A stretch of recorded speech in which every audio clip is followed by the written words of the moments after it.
اللہ چلیے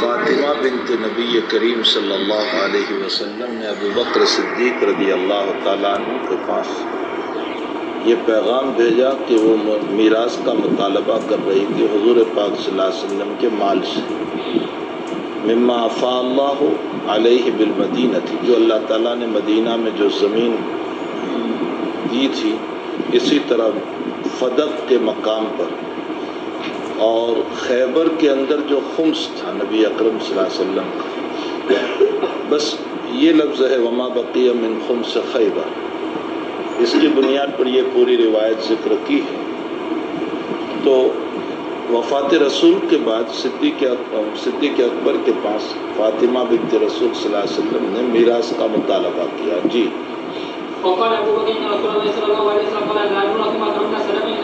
حدیث سنائی ابو بکر صدیق نے کہ دیکھو لانو رسما ترکنا صدقہ، والد صاحب یہ کہہ کر گئے ہیں، آپ کا فرمان ہے کہ ہمارے مال میں میراث نہیں چلتی، جو کچھ ہم چھوڑ کر جاتے ہیں وہ امت کے لیے صدقہ ہے۔ جی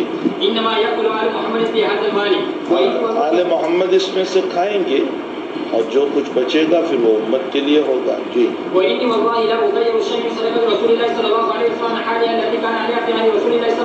حضرت کی زندگی میں حضرت جس طرح عمل کرتے تھے میں اس کے خلاف بالکل نہیں کروں گا۔ جی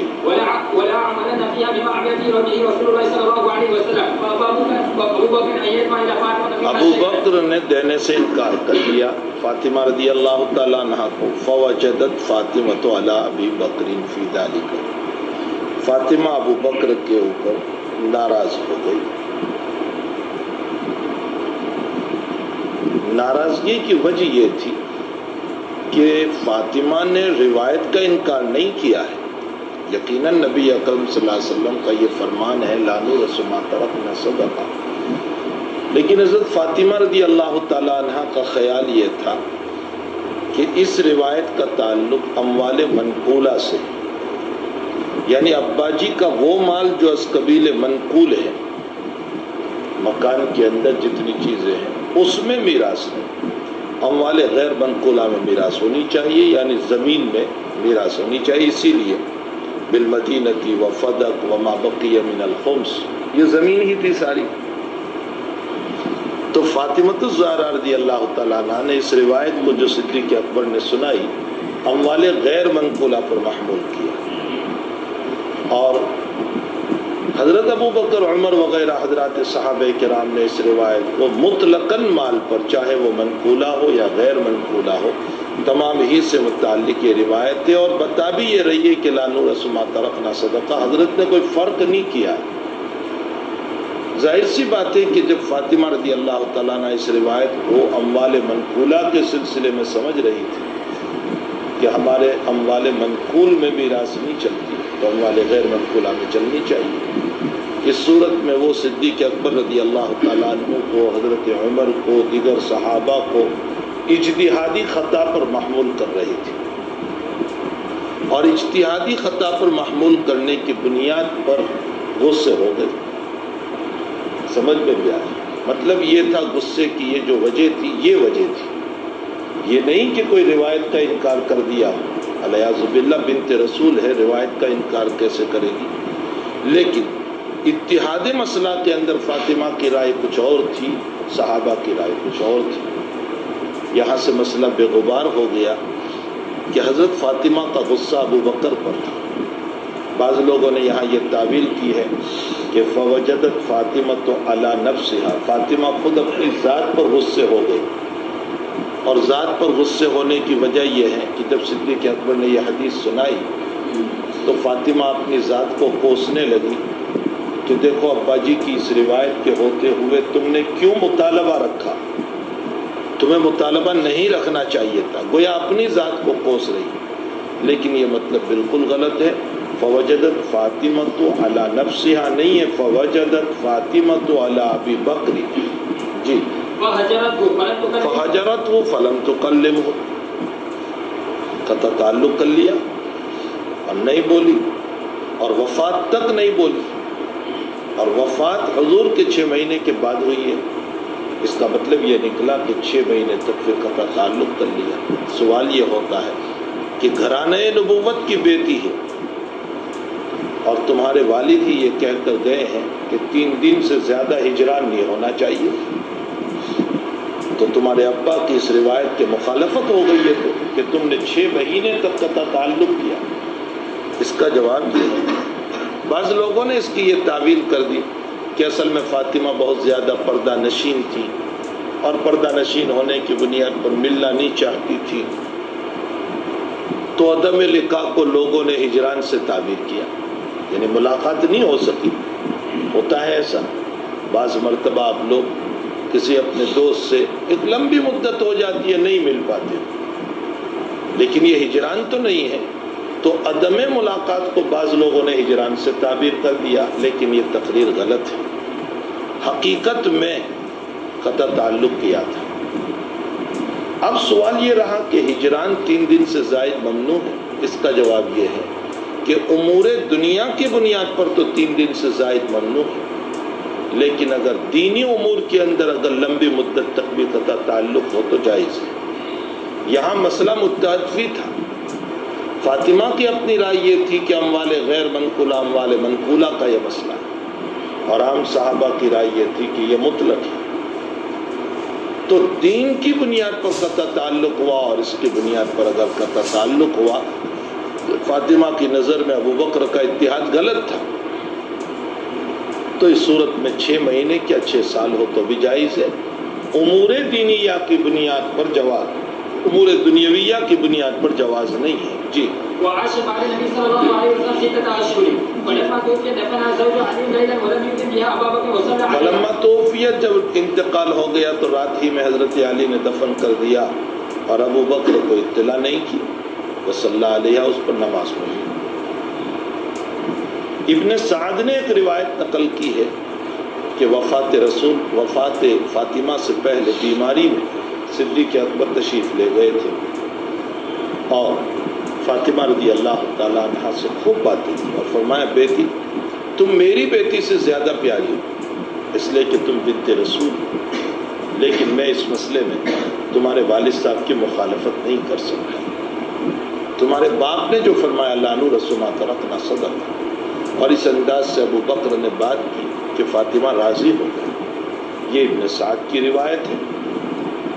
اس کا مطلب صدیق اکبر رضی اللہ تعالیٰ عنہ نے اس ہجران کو بھی اگرچہ دین کی بنیاد پر تھا، اس کو بھی ختم کر دیا، اور ابن سعد نے اس روایت کو صحیح قرار دیا ہے۔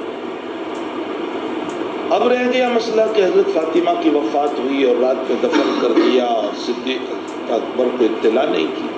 اصل میں حضرت علی کو غم تھا، اور صدیق علی یہ سمجھے ہوں گے کہ بھئی امیر المؤمنین کو تو اطلاع ہو ہی جائے گی، اس لیے کہ بنت رسول کی موت ہے اور اطلاع نہ ہو، یہ کیسے ہو سکتا ہے؟ اس لیے علی نے اطلاع نہیں کی۔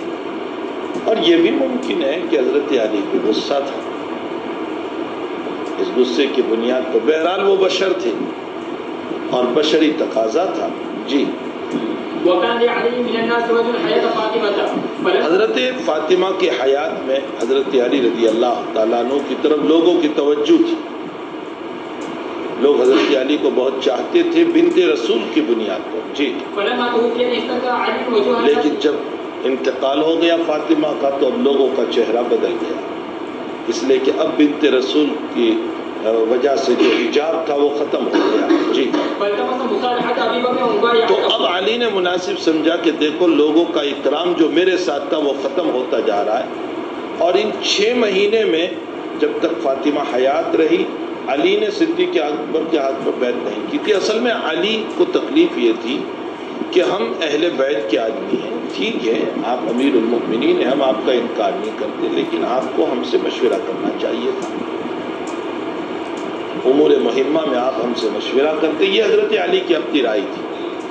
جب وفات فاطمہ ہو گیا تو اس کے بعد جب لوگوں کے چہروں کو یعنی وہ اکرام اب نہیں پا رہے جو پہلے تھا، تو اب حضرت علی نے مناسب سمجھا کہ مجھے صدیق اکبر سے مصالحت کر لینی چاہیے، بیعت کر لینا چاہیے۔ بعض لوگوں نے یوں کہا ہے کہ اصل میں حضرت علی نے اس لیے بیعت نہیں کی تھی کہ چونکہ فاطمہ ناراض تھی،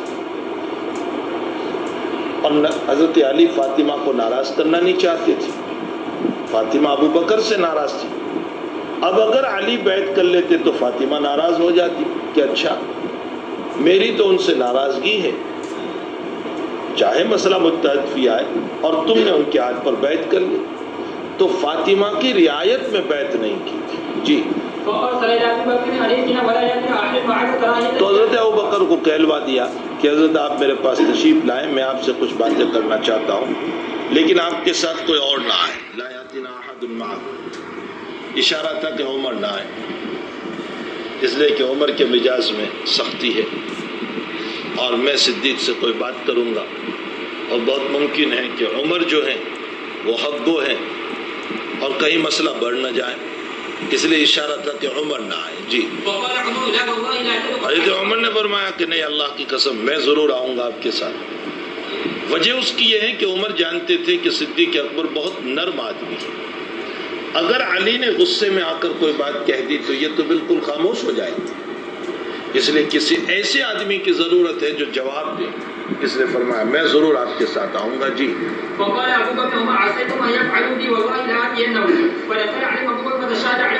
فرمایا میں اکیلا ہی آؤں گا۔ ٹھیک ہے، ابوبکر نے منظور کر لیا، میں اکیلا آؤں۔ تشریف لے گئے ابوبکر، فتشہد علی۔ جی فرمایا ہم آپ کے فضل کو بھی جانتے ہیں جو اللہ تعالیٰ نے آپ کو دیا ہے، اور ہمیں آپ کے اوپر کوئی حسد بھی نہیں ہے۔ ولم ننفس علیک خیرا۔ جی لیکن آپ نے ہم کو دور رکھا اس معاملے خلافت میں، یعنی آپ نے ہم سے کوئی مشورہ نہیں کیا۔ جی جبکہ ہم اہل بیت کے آدمی ہیں، اس کا مطلب یہ نکلا ہم اہل بیت کے آدمی ہیں۔ جی دیکھیے کتنے نرم تھے، ابو بکر رو پڑے اتنی سی بات پر۔ جی ابو بکر فلما تکلم ابو بکر، جب ابو بکر نے کلام شروع کیا تو یہ فرمایا۔ جی